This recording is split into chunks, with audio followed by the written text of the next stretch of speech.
तो हम जब कलयुग में प्रवेश करते हैं 45 वर्ष बाद, तो 25 वर्ष तक हम कुछ भी नहीं सोचते हैं, जो होगा देखा जाएगा।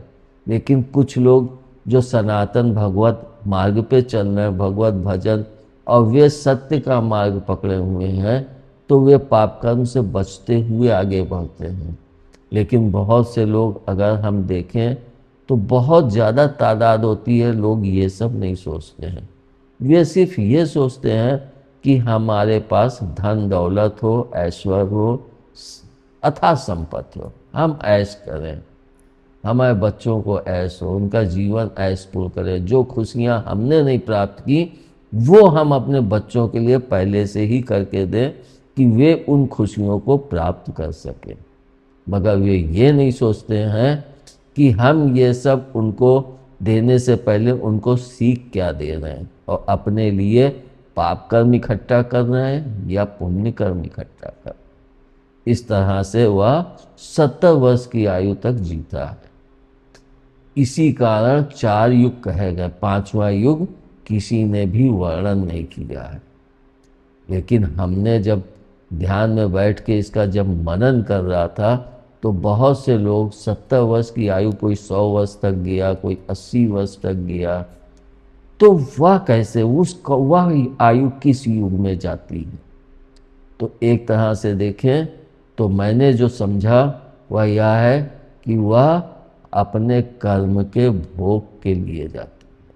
जो हमने 70 वर्ष की आयु में जो कर्म किए, अच्छे किए तो हमें अच्छे फल प्राप्त होंगे, बुरे कर्म किए तो हमें बुरे ही फल प्राप्त होंगे। जिसके हमें इस 70 वर्ष की आयु के पश्चात हम शिथिल हो जाते हैं।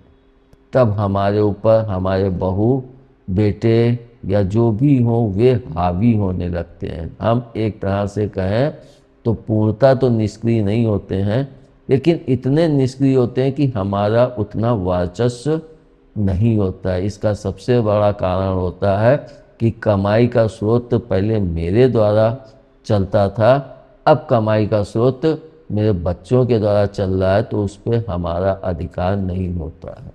यानी 70 वर्ष की आयु के पश्चात मानव फिर बैठ के शांतिपूर्ण जीवन ही जी सकता है। तो इसको अगर हम देखें तो एक मानव 70 वर्ष की आयु तक काम कर सकता है, लेकिन 70 वर्ष की आयु में फिर एक पटरी पर चलते हुए, ये नहीं कि फिर वो ज़्यादा मेहनत कर सके या ज़्यादा नहीं। इस कारण से जब 70 वर्ष के पश्चात उसके भोग का समय आता है, तब वह बाकी उसके जितने वह जैसे कर्म किए हैं उसी प्रकार से भोग करता है।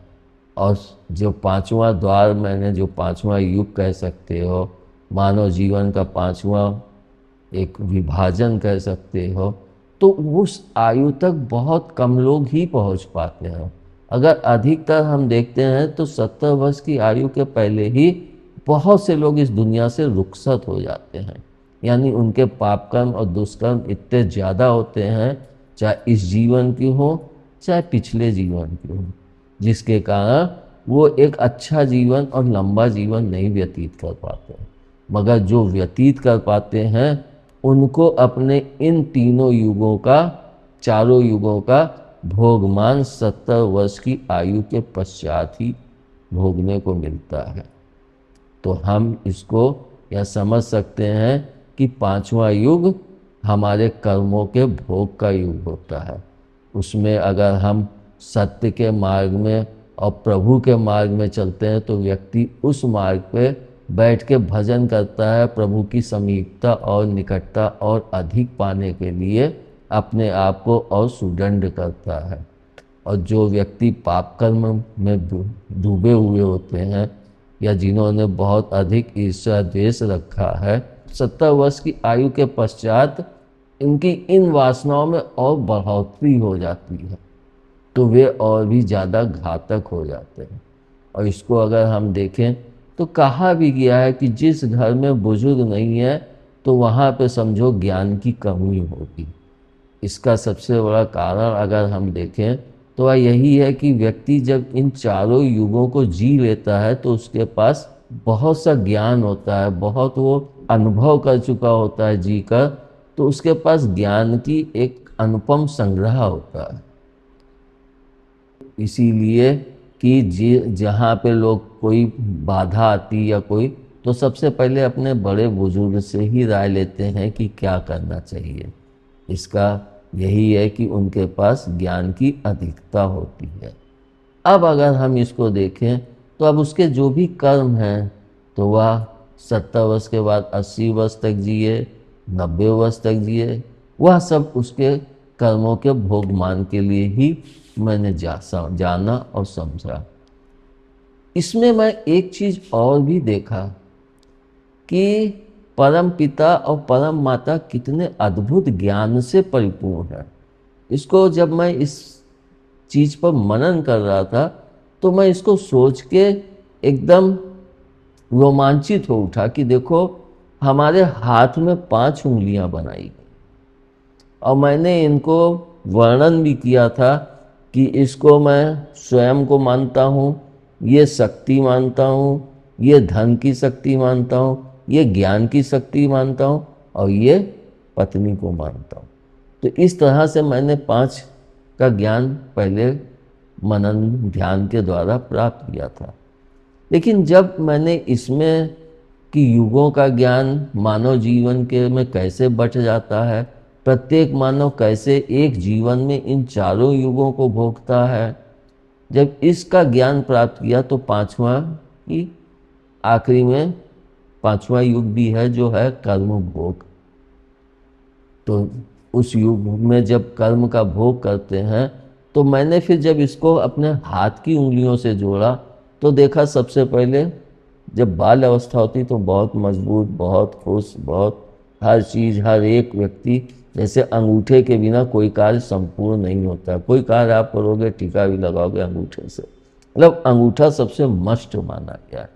तो हमारा जब बाल जीवन होता है वह संपूर्ण तरीके से सबके लिए बहुत मजबूत होता है। सब उसको बाल जीवन को देख के खुश होते हैं, प्रसन्न होते हैं और बच्चे को ले आओ थोड़ी देर खिलाएंगे कि उसके बिना घर में सूना लगता है। उसी तरह से अंगूठे के बिना हाथ सूना है। उसके पश्चात जब आगे बढ़ता है तो उसको स्कूल जाने पे शक्ति प्राप्त होती, ज्ञान प्राप्त होता है, तो उसको लगता है त्रेता युग। उसको शक्ति की मैं तो सर्वज्ञानी हूँ, मेरे ज्ञान के आगे पिता का ज्ञान भी नहीं है, वो नहीं है, मतलब अपने आप को बहुत ज्ञानी मानने लगता है। तो वह उंगली हमारी ये हो गई, मतलब शक्ति का।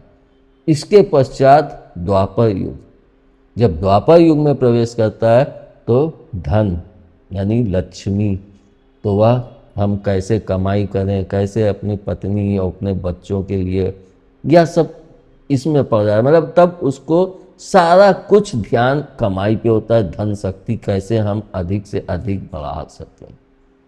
इसके पश्चात फिर वह ज्ञान शक्ति, जो उसने ज्ञान प्राप्त किया, तो वह जब कलयुग में पहुंचता है तो वह अपने ज्ञान का प्रयोग करते हुए, ज्ञान शक्ति का प्रयोग करते हुए अपने उस व्यापार को चलाता है और अपने उसी ज्ञान के अनुसार अपने उस घर को कैसे संगठित रखना है, कैसे वो करना है, वह सब उस ज्ञान के अनुसार ही करता है। इसके पश्चात हमारी छिंगली उंगली आती है, जिसको मैंने पत्नी का होदा उस समय ध्यान में जब मनन किया था तब भी हुआ था। अब यह कर्मयुग, कर्मयुग हर एक को भोगना पड़ता है। तो वही कहते हैं जहाँ न जाए कोई चीज़ वहाँ ये उंगली चली जाती, छिंगली उंगली। कान भी खोद लो, नाक भी खोद लो, अंगूठे से ना कान खोद पाओगे ना नाक खोद पाओगे। और सबसे छीण भी मानी जाती है। अगर हम देखें तो हमारी बाकी चारों उंगलियों से सबसे कमज़ोर और छीण मानी जाती है। और इसको हम लोग अगर देखें तो पत्नी की दृष्टि से भी आज कितने लोग हैं जो अपनी पत्नी को वो सम्मान, वह उसको गौरव ही नहीं देते हैं कि वो पत्नी को वो गौरव दें ताकि उसकी खुशी जितनी बढ़ेगी तो हमारे घर में लक्ष्मी का आगमन उतना ही अधिक होगा। लेकिन अगर लक्ष्मी गलत पथ पे चल दी तो फिर वह हमारे लिए पाप कर्म ही इकट्ठे होते जाते हैं। आप ये नहीं कि लक्ष्मी गलत, इसको इस बेस पे मत लीजिए, इसको इस बेस पे लीजिए कि जब स्त्री आती है तो सर्वप्रथम उसको मायके से ज़्यादा जुड़ाव होता है, और वह अपने पति को भी कि तुम्हारे माता पिता ऐसा करते हैं, ये करते हैं, वो करते हैं, और मेरे माता पिता ऐसा करते थे, ये करते थे, वो करते, क्योंकि बचपन से उसने यही देखा और वहाँ पे दुराभाव चालू हो जाता है। पति भी धीरे धीरे ससुराल की तरफ उन्मुख होने लगता है और अपने घर की तरफ से एक तरह से अलगाव होता जाता है, छूटता जाता है। उसको लगता है कि भाई भी ऐसे ही हैं, पिताजी भी उनको चाहते हैं, ऐसा है, ये है, उसको मतलब एक अलगाव लगता है, तो वो फिर अपने कर्मों का ही भोग भोगता है। इस तरह से मैंने इनकी प्रभु ने राम, कृष्ण और शिव के जीवन से भी इसको जोड़ के चारों युगों का मतलब 3 युगों का तो दिखाया है, कलयुग का भी। कली भगवान का अवतार नहीं हुआ है तो उसका ज्ञान भी किसी के पास नहीं है, लेकिन 3 युगों 3 भगवानों का अपने सनातन धर्म में संपूर्ण ज्ञान है। और जो 5वां युग बताया है वह कर्म युग। इस तरह से मैंने इन चारों युगों का अपने मानव जीवन में कैसे है और 5वां युग इसमें किस तरह से आता है, जिसका कहीं पे भी मैंने आज तक वर्णन नहीं सुना है। और जितने भी मैंने मानव जीवन के भाग किए गए 4, वो सब 80 वर्ष तक ही किए गए हैं। लेकिन 80 वर्ष तक पहुँचते पहुँचते आदमी उस लायक नहीं रहता है कि अगर 60 वर्ष में कोई भी व्यक्ति वन नहीं जाता है। जैसे कि पहले कहा गया है कि राजा किसी और को, अपने पुत्र को सिंहासन का उत्तराधिकार बना के अब वन में चले जाते थे, लेकिन 60 वर्ष की आयु में कोई नहीं जाता है। हर आदमी के अंदर इतनी माया भरी हुई है कि वह किसी अच्छे राज्य को छोड़ के कभी भी जाना नहीं चाहेगा, चाहे राज्य हो, चाहे घर हो, चाहे हमारा कारोबार हो। इसलिए हम जितना भगवत भजन के साथ जुड़ के और भगवान की निकटता प्राप्त करते हुए चलेंगे तो हमारा कर्म युग अच्छे से व्यतीत होगा। वरना कर्म युग में ही सबसे ज़्यादा हमें भोगमान मिलता है और उन भोगों को हम खासते हुए, लौटते हुए, जैसे भी हो भोगना पड़ता है। फिर तुम उससे बच नहीं सकते हो। फिर तुम यही कहते हो कि हमने ये पाप किए हैं, लेकिन किसी को बताओगे नहीं। अंदर ही अंदर दुखते रहोगे, रोते रहोगे, ग्लानि करते रहोगे कि हमको तब यह ज्ञान नहीं आया, हमने अपने जवानी के जोश में ये सब गलत कार्य किए। मगर कर्म भोग सभी को भोगना पड़ता है। इसलिए हम अपने कर्मों को सुधारें और भागवत की निकटता हमेशा रखें। भागवत भजन से दूर ना हो, भगवान से दूर ना हो। आप जिसको भी चाहते हैं, जिससे भी आपकी निकटता है, उससे इस प्रकार का लगाव रखें कि हमारा कर्म भोग अच्छा जाए और लालच और घृणा, ईर्ष्या, इन 3 चीज़ों से हम दूर ही रहें तो हमारा कर्म भोग अच्छा जाएगा। धन्यवाद। दुर्गा मैया की जय।